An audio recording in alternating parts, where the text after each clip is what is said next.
Movie के start होते ही हमें एक लड़का ट्रेविस दिखाया जाता है जो उस वक्त एक होटल में रूम ले रहा होता है। और जब वो अपने रूम में जाता है तो वहाँ पर पहले से ही रहने वाले दो लोग, जिसमें लड़के का नाम विक्टर और लड़की का नाम एंका होता है, बस वो रूम खाली करके जा ही रहे होते हैं। तब ट्रेविस उन दोनों को ड्रिंक ऑफर करता है और ड्रिंक लेने के बाद एंका नहाने के लिए वॉशरूम में जाती है। थोड़ी देर गुजरने के बाद विक्टर एंका से कोई बात पूछने वॉशरूम में जाता है और जब वो वहाँ जाता है वो चिल्लाने लगता है और ट्रेविस को भी वहाँ बुला लेता है। ट्रेविस काफी शॉक्ड हो जाता है और बहुत सोच समझने के बाद वो वॉशरूम में जाता है। तब वो देखता है कि एंका बेहोश है। विक्टर ट्रेविस को एम्बुलेंस बुलाने का कहता है, लेकिन देखते ही देखते उसे भी कुछ होने लगता है और फिर वो भी बेहोश हो जाता है। थोड़ी देर बाद कुछ लोग वहाँ आते हैं और उन दोनों को उठाकर ले जाते हैं और यहाँ पर एक बड़ा सीक्रेट रिवील होता है कि ट्रेविस ने उन दोनों की ड्रिंक में कुछ मिला दिया था, जिसकी वजह से वो बेहोश हुए थे। और यही नहीं, वो एलीट हंटिंग क्लब के लिए काम भी करता है। विक्टर को जब होश आता है तब वो दिखता है कि वो एक लॉकअप में बंद है। तब उसे कुछ भी समझ नहीं आ रहा होता कि वो यहाँ तक आखिर कैसे पहुँचा। और इतनी ही देर में दो गार्ड्स वहाँ पर आते हैं और एंका को उठाकर ले जाते हैं। ऐसा विक्टर के सामने होता है और वो चाहते हुए भी उसके लिए कुछ नहीं कर पाता। इसके बाद हमें एक लड़का स्कॉट दिखाया जाता है, जिसकी एक हफ्ते बाद एक लड़की जिसका नाम एमी था उसके साथ शादी होने वाली थी। तब स्कॉट का फ्रेंड कार्टर उसे बैचलर पार्टी के लिए लास वेगस लेकर जाता है। उन्हें उनके बाकी दो फ्रेंड भी वहीं मिल जाते हैं। वो फ्रेंड्स एक नाइट क्लब में जाते हैं और वहीं पर उन्हें दो लड़कियां कैंड्रा और निकी भी मिलती हैं। वो दोनों लड़कियां उन्हें एक जगह के लिए इनवाइट करती हैं और वो प्लेस सिटी से काफी दूर थी। और तब वो चारों फ्रेंड एक टैक्सी में बैठकर उस जगह पर जाते हैं। वहाँ पहुंचकर वो देखते हैं कि वो जगह बिल्कुल सुनसान थी, वहाँ कोई भी नहीं था। तब स्कॉट के पास एमी की कॉल आती है और वो उससे बातें करने लग जाता है। तब उसके अलावा बाकी सब आगे बढ़ जाते हैं। स्कॉट एमी से बात कर लेने के बाद उन सबको ढूंढता है, लेकिन कोई भी उसे नहीं मिलता। और तभी पीछे से कोई आकर उसके फेस को कवर करता है और एक व्हील चेयर पर बिठाकर उसे कहीं ले जा रहा होता है। और यही नहीं, स्कॉट के मुंह में पाइप डालकर वो उसके मुंह में कुछ डाल रहा था। इस सारे सिचुएशन से स्कॉट काफी डर जाता है और तब हमें पता चलता है कि स्कॉट के साथ ये सब उसके फ्रेंड्स कर रहे थे, जो कि एक प्रैंक था। और ये सब कुछ उसके फ्रेंड्स ने उसके लिए प्लान किया हुआ था। फिर वो सब वहाँ पर पार्टी करते हैं और कैंड्रा स्कॉट को लेकर वहाँ से चली जाती है और दूसरा फ्रेंड जस्टिन उन सबको देख रहा था। कोई भी लड़की जस्टिन के पास नहीं आ रही थी। और तब निकी उसे अपना कार्ड देकर माइक के साथ वहाँ से चली जाती है। दूसरी तरफ हम स्कॉट और कैंड्रा को देखते हैं, लेकिन स्कॉट उसे मना कर देता है क्योंकि एक बार पहले भी एमी से चीट करते हुए पकड़ा गया था और दोबारा वो ये गलती नहीं कर सकता था। और इतनी ही देर में माइक और निकी भी वहाँ पर आ जाते हैं। तब स्कॉट और कैंड्रा उन्हें अकेला वहीं पर छोड़कर चले जाते हैं। अचानक से स्कॉट की तबीयत खराब होना शुरू हो जाती है और वो उस क्लब से बाहर आ जाता है। और तब वो देखता है कि वो टैक्सी ड्राइवर अभी तक वहीं खड़ा हुआ है। तब उसे देखकर वो वापस अंदर जाने की कोशिश करता है, लेकिन वो दरवाजा लॉक हो चुका था। देखते ही देखते वो बेहोश हो जाता है और तब वो टैक्सी ड्राइवर उसके पास आकर खड़ा हो जाता है। इसके बाद हमें दिखाए जाते हैं एलीट हंटिंग के कुछ लोग, जो कुछ लोगों को लेकर जा रहे होते हैं। नेक्स्ट मॉर्निंग जब स्कॉट को होश आता है तब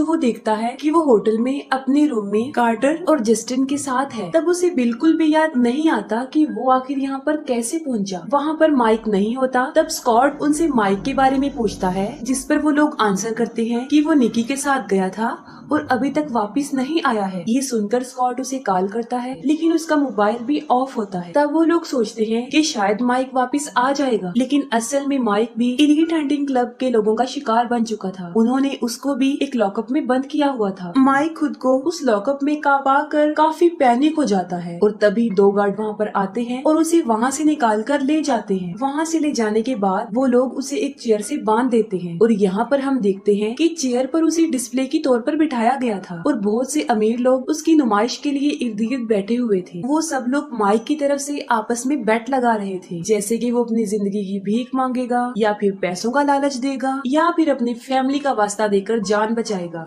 यानी अपनी जान बचाने पर उसकी एक्सक्यूज पर वो सब बैट कर रहे थे। तभी माइक के पास एक आदमी आता है और वो उसके फेस पर एक मास्क लगाकर आउटलाइन बनाने लगता है और तब माइक उसे अपनी फैमिली का वास्ता देता है और यहाँ पर हम देखते हैं कि जिसने फैमिली वाला ऑप्शन चूज किया था वो जीत जाता है। इसके बाद वो आदमी माइक के फेस की स्किन काट देता है और उसको निकाल लेता है। उसके साथ ऐसा होता देखकर काफी इंजॉय करते हैं। यहाँ पर ये बात जाहिर होती है कि इस मूवी के पहले पार्ट में हर इंसान का एक फिक्स रेट था और दूसरे पार्ट में लोगों की ऑनलाइन डिमांड की जाती थी, लेकिन थर्ड यानी इस पार्ट में तो सारी लिमिट्स ही क्रॉस हो जाती हैं। जिंदा इंसानों पर जुआ खेला जा रहा था। माइक के फ्रेंड निकी के कार्ड के थ्रू उसका एड्रेस ढूंढते हैं, जो कार्ड उसने जस्टिन को दिया था। वो एक ट्रेलर में रहती थी और जब वो वहाँ जाते हैं तो वो देखते हैं कि वो बंद है। अब जाहिर है उन्होंने माइक को ढूंढना था, तो वो विंडो से ही अंदर चले जाते हैं। और जब वो माइक को सर्च कर रहे होते हैं तब केंड्रा एक आदमी के साथ वहाँ पर आती है और उनके ऊपर बंदूक तान देती है। स्कॉट उसे बताता है कि वो यहाँ पर निकी को ढूंढने आए हैं, क्योंकि उनका फ्रेंड माइक उसके साथ गया था,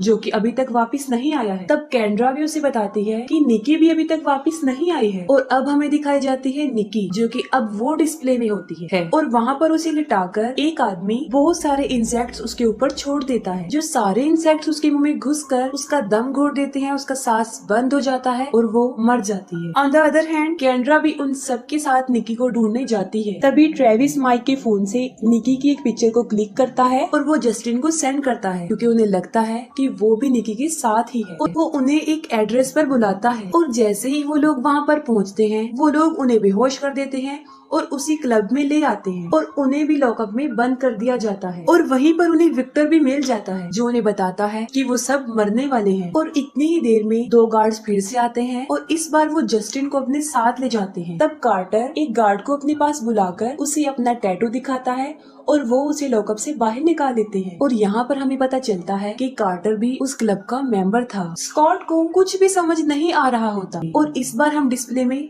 जस्टिन को देखते हैं, जिसे कार्टर भी वहाँ पर बैठकर देख रहा होता है। तब एक लड़की क्रीपी सा मास्क पहनकर अंदर आती है और एक क्रॉस बो से जस्टिन पर निशाने लगा रही होती है। वो बहुत सारे तीर उसके अंदर घुसा देती है और लास्ट में एक तीर उसके सर के आर पार करके उसे मार देती है। इसके बाद उनका मेन इवेंट शुरू होता है, जिसमें स्कॉट को पूरी तरह से तैयार करके उस डिस्प्ले में बिठाया जाता है और उसे मारने कोई और नहीं आता, बल्कि उसका बेस्ट फ्रेंड कार्टर आता है। कार्टर स्कॉट को बताता है कि ये सब कुछ उसी ने प्लान किया था, क्योंकि वो एमी को लाइक करता है और वो नहीं चाहता कि एमी उससे शादी करे। और वो कहता है कि अब जबकि स्कॉट ने मर जाना है, जिसके बाद वो एमी को दिलासा देगा और उससे शादी कर लेगा। लेकिन उसके प्लान में एक डिफिकल्टी आ जाती है और वो ये थी, ट्रेविस बिल्कुल ठीक वक्त पर स्कॉट को आजाद कर देता है, क्योंकि ऑडियंस की यही डिमांड थी। तब स्कॉट और कार्टर की काफी लड़ाई होती है और स्कॉट उसे मारकर काफी जख्मी कर देता है और वहाँ से चला जाता है। दूसरी तरफ विक्टर एक गार्ड को मारकर लॉकअप से बाहर तो आ जाता है, लेकिन दूसरे गार्ड को मारने की वजह से वो खुद भी मर जाता है। स्कॉट एक रूम में जाता है जहाँ पर मरे हुए लोगों का सारा सामान पड़ा हुआ था। वहाँ से वो एक फोन ढूंढकर पुलिस को कॉल कर देता है, लेकिन ट्रेविस जब वहाँ पर पहुँचता है तब तक बहुत देर हो चुकी थी और पुलिस उस जगह के लिए निकल भी चुकी थी। और तब वो सारे क्लाइंट्स को बिल्कुल सही सलामत वहाँ से निकालने लगते हैं। स्कॉट केंड्रा को